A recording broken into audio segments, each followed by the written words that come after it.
The Apple Watch had a 10-year birthday, which is crazy to think that 10 years of the Apple Watch has passed us by, and there's a lot to talk about in the journey of the Apple Watch, where it started, where it is now. I think it's important to go back to, from the beginning, to Series 0, from where it all started, launching or first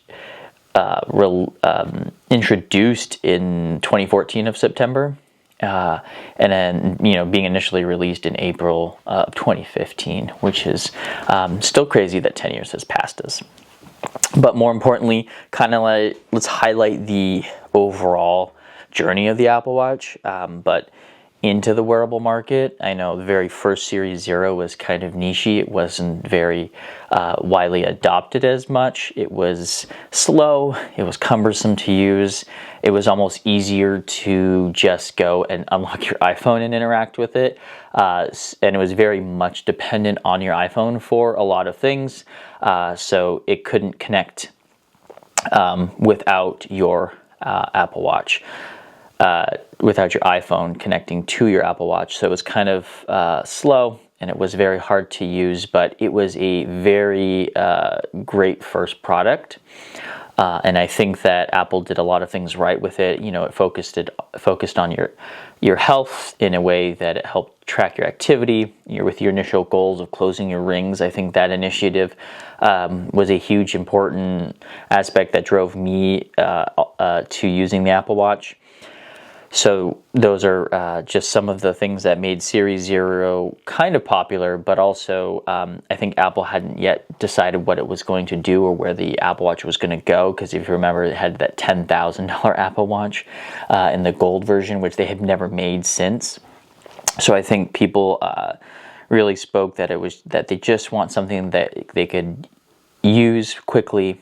It was able to interact with notifications, reply to messages, use it as a timekeeping piece, but also as a health tracker. So I think those key points Apple decided to focus on and really innovate in that space. But setting down the Series 0, and then from Series 1 and 2, there was just those minor improvements internally. So there wasn't a lot of change there, but if I look at the Series 3 that I picked up, there was a lot of improvement for that aspect. We saw the added cellular connectivity, which was kind of a big deal, and reassuring that Apple's commitment was trying to separate this product from the iPhone as much as possible, so people could felt freer in a sense, that they didn't have to carry their phone everywhere they went.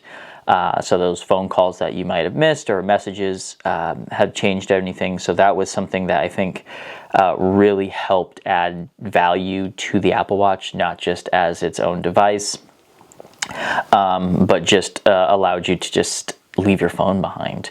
And I think that's important to highlight. Looking at Series 4, we saw a pretty drastic change. We saw a bigger increased screen size for both models that were out. We also saw the continued cellular connectivity, but also had the ECG added to it, which was kind of neat. And I think those are like reaffirming Apple's commitment for health.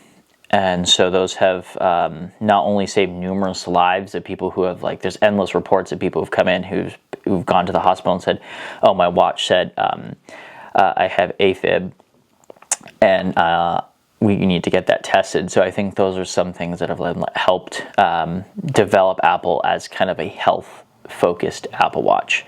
And so that has really made some improvements there. But I think the Apple Watch, with the lack of an always-on display at that time, was still one of those review topics. It was like, oh, my Apple Watch is great, but it just has a blank screen, and it's always going to be blank. And adding an always-on display would help. But that's what we saw with Series 5 and Series 6. I picked up a Series 6, and those had pretty good always-on displays. It still got decently bright, which was kind of nice, but it still had all of those same features of the Series 4 and Series 3. But I think too added was those fall detection features like that, and really focusing on health and safety was kind of what Apple had going into. I don't think they're ever steering away from that, or I think that's what made the Apple Watch very valuable as its own market, is because of these health features. And you see numerous other companies, everyone stealing ideas from each other, borrowing ideas of what the watch should do or what it should be. So I think Apple helped really set the standards that the wearable should have safety built in, it should have some health tracking features, and it should also tell time in a pretty efficient way and also do notifications, right? So it's not just like these endless groupings, and people feel differently about Apple Intelligence, but I think it does a great job at kind of summarizing messages via the Apple Watch. But looking at, I stopped at Series 6 and really didn't see a lot of improvement to Series 7 and Series 8. Series 9 still, again, was not a lot of improvement for an Apple Watch, but that's when I was switching over to the Ultra series. So I didn't pick up any other type of Apple Watch from that anymore. So I jumped all in on the Ultra, and that is what I used every day for now. Since I've had it for about 3 years now. I haven't felt the need to upgrade. I think that speaks to Apple's continued support to not only make their products lasting, but to also support it via software updates over time. And I think that's what also has driven Apple Watch to be a better product, was its operating system and the continued improvements in that space, but very much the same from Series 0. So there's not a lot of change via the software. There's stuff, just like the original iPhone, it's very much an iPhone or very much an Apple Watch from its series. But the Ultra, it's rugged. It has dive capabilities. It has an extra button via the action button. I use that for a flashlight, which is kind of cool to help at night. But it has a lot of the same features, but different casing. Now this is titanium. I've only ever opted for the aluminum series previously, so I've never felt that I needed to go further and get the stainless steel versions or the ceramic versions that they've come out with. But I think that's, again, Apple trying to test out materials of what Apple Watch, is and what it isn't. And I think those are some of the things Apple learned, that you don't need, an expensive casing or a different casing in order to get there. I think they've realized that it's in the hardware and in the features. The casings are nice. Don't get me wrong. The titanium build on this one is really nice, and I feel that I can ding it around and bang it, and I wouldn't have a problem with it. I take it snowboarding, swimming, hiking, running. I do all the time, so that's something that has helped track my runs and really changed me as an individual. So I think just looking back at where I was 10 years ago in fitness and where I'm at now, there's a lot of like your own driven determination, but also too like the Apple Watch continuing with the rings that you've had to close every day has really helped. So for like the past 10 years, I've been closing my rings every day. So it's kind of neat, and I'm coming up on some pretty great like awards and milestones that they keep track via the Activities app. So I think that's pretty helpful.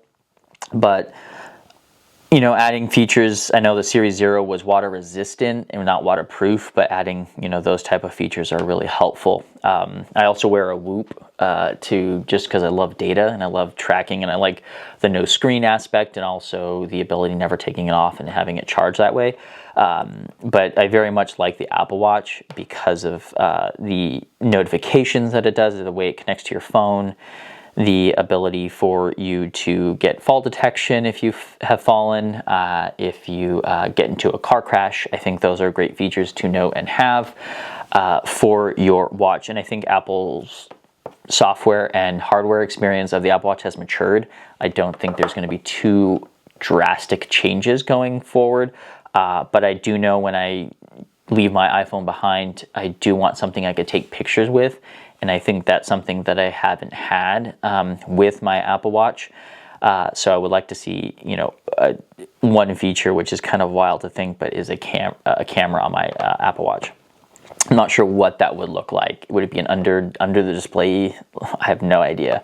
But maybe on the back, it could be a camera. You take it off your wrist, take a picture, and it would be there. But that's the one thing that I would like to see on the Apple Watch, is a camera. I know it's kind of a long want, but you never know. But looking back, like from Series 0, if you'd ask myself, like, this Series 0 will branch out into this, what we know now as Series 10, lightweight, thinner, bigger design, brighter display, with the Ultra series, the rugged product. I don't think I would have, with the fall detection, ECG, and all of those features, I don't think I would ever said like, oh, there's no way that's going to be in there. But I like where the Apple Watch is going. Excited to see where the next 10 years brings us. But it's definitely a different and same product, all in the same aspect. So it's kind of neat to think about, but definitely excited for the next 10 years. But we'll hopefully update you all in the next 10 years, or maybe sooner. You never know. But anyway, thank you. Talk to you next one.